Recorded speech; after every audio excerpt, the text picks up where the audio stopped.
Assalamu alaikum everyone. Welcome back to the lecture. Yesterday, we unpacked why free transport is central to sustainability, looking at its externalities, which were noise, accidents, labor conditions, and its environmental impacts, such as emissions and waste. We also compared the carbon intensity of transport modes from air freight at the highest end to sea freight at the lowest. Today, we continue our journey by exploring the sustainability profiles of each major freight mode, the factors that influence mode choice, the managerial strategies to reduce environmental impact while maintaining service levels, and then practical implications for Pakistan, including Gwadar Port, CPAC rail corridors, and road transport reforms. By the end of today's lecture, you should be able to compare transport modes through a sustainability lens and explain the trade-offs managers face in mode choice. Identify strategies such as modal shift, utilization, and multimodal solution. Apply these strategies to real-world Pakistani logistics challenges. Let's begin with the sustainability profiles of transport modes. Sustainability profiles of major transport modes. Sea freight. Sea freight is the workhorse of global trade. Its strengths are very low emission per ton kilometer, and it is extremely cost effective for large bulk shipments, old deal for high volume, low volume goods like coal, cement, or grain. Its weaknesses are long transit times, unsuitable for perishable unless refrigerated, heavy reliance on polluting bunker fuel. Coastal populations suffer from concentrated air pollution.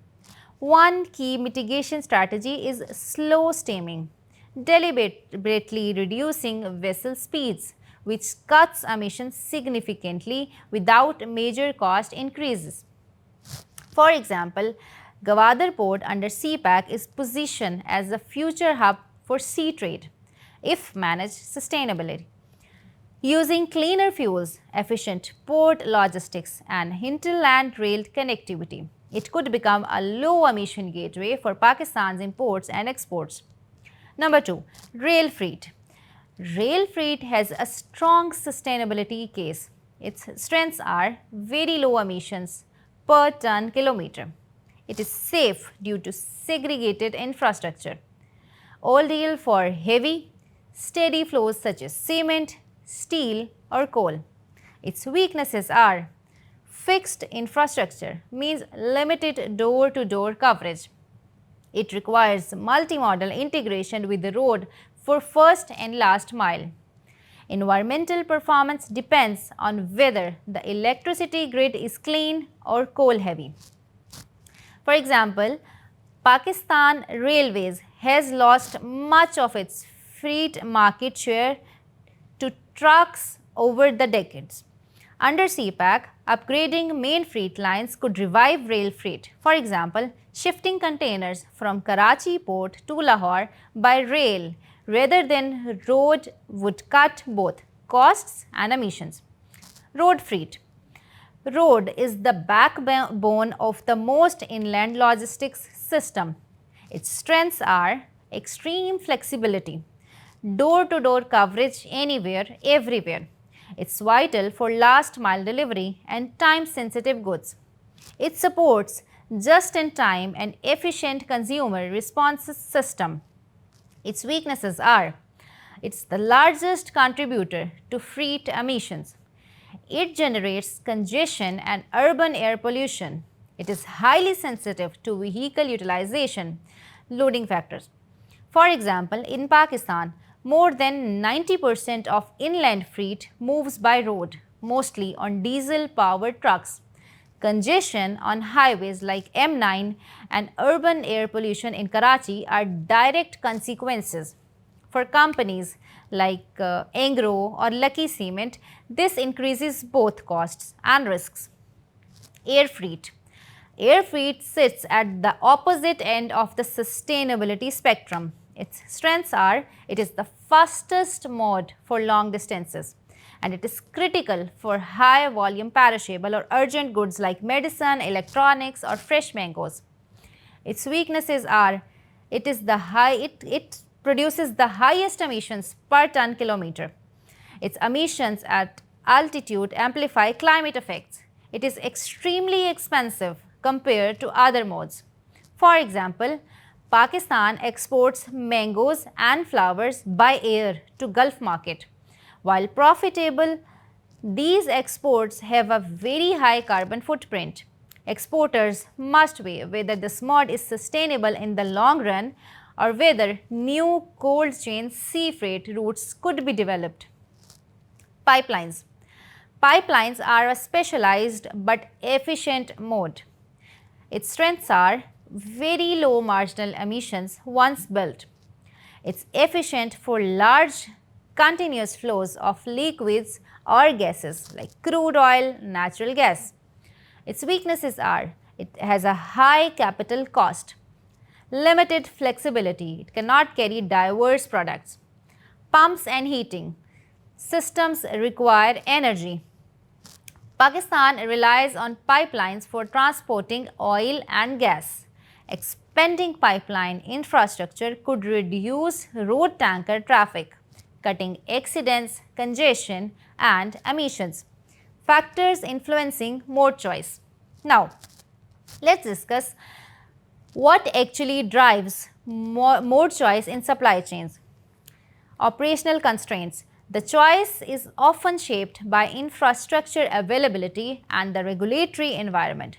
For example, if rail infrastructure is weak, shippers will default to trucks. If ports are congested, exporters may shift to air. Cost versus service requirement. Managers must balance cost with service. Road and air are flexible and fast but expensive and polluting. Sea and rail are slower but cheaper and greener. For instance, just-in-time systems favor road, while bulk commodity flows favor rail or sea. Product characteristics. If the product is of high value, fragile or is an urgent product, air is more good. Perishable, often air but good cold chain, sea freight also exists. If it is bulk, heavy, low value goods, rail or sea is the convenient. Consignment and utilization. Utilization is crucial. A truck running half empty emits nearly the same as one fully loaded. Avoiding empty return legs through backhauling is one of the most powerful ways to cut emissions. For example, many trucks carry cement or grain from upcountry to Karachi but return empty. Coordinated backhaul could dramatically improve efficiency. Policy and social constraints. Government and communities shape choices through regulations. Emissions standard. Euro IV diesel requirements.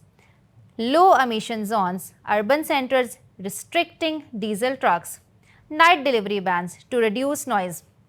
If Pakistan enforces stricter emission standards, firms will have to adopt cleaner fleets, managerial implications and mitigation strategies. So, what can managers actually do to reduce fleet's environmental impact? Model shift. Where possible, shift from high emission modes to lower ones, from road to rail for containers between Karachi and Lahore, from air to sea for perishables where cold chain is viable. Improve utilization, consolidate shipments to increase load factors, use digital platforms to match empty capacity with demand, coordinate across farms to reduce empty backhauls. For example, a shared logistics platform for trucks operating between Karachi and Punjab could cut thousands of empty runs each year. Operational measures. Slow steaming in shipping. Route optimization for trucks. Fleet efficiency upgrades fuel efficient engines. Multi-modal solution use the strengths of each mode together. For example, containers from Karachi port could move by rail to Lahore, then by truck for final delivery. This captures rail's efficiency while retaining road's flexibility. Address local impacts. Urban last mile delivery is especially sensitive. Managers can use carbon consolidation centers to reduce traffic. They can switch to electric vehicles for last mile delivery. Schedule deliveries at off-peak times. Cream and Food Panda are experimenting with electric bikes in Karachi. If scaled, this could cut emissions and improve urban air quality. Labor and ethics. Finally, managers must ensure that efficiency does not come at the cost of workers' rights. This means fair pay, safe schedules, respectful monitoring systems, and sustainability. A sustainable supply chain is not one that sacrifices its people. Trade-offs and system thinking. Sustainability is never about finding a perfect solution. It is about managing trade-offs. Air freight delivers speed but at very high emissions. Road freight delivers flexibility but at the cost of congestion and pollution. Sea freight is efficient but slow and reliant on dirty fuels. Rail is clean but requires infrastructure and investment. The lesson is that managers must adopt a life cycle and system perspective. Simple metrics like food miles are misleading. Instead, you must consider the entire supply chain from production methods to mode efficiency to end-of-life disposal. Dear students, today we completed our lecture on exploration of freight transport and environmental impact. We learned that each transport mode has a distinct sustainability profile with trade-offs between cost, speed, emissions, and infrastructure. Mode choice is influenced by operational constraints, service requirements, product characteristics, utilization, and policy. Managers can reduce impacts through model shift, better utilization, multi-modal integration, operational improvements, and fair labor practices.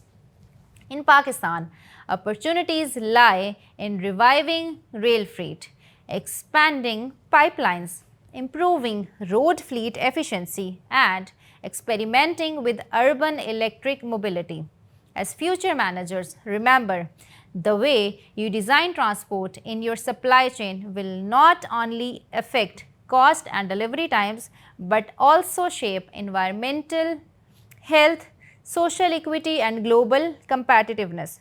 With this, we close week 5, and in the coming week, we will examine another crucial dimension of sustainable supply chains, energy and emissions management in logistics operation. Thank you, and I look forward to engaging with you in discussion forum.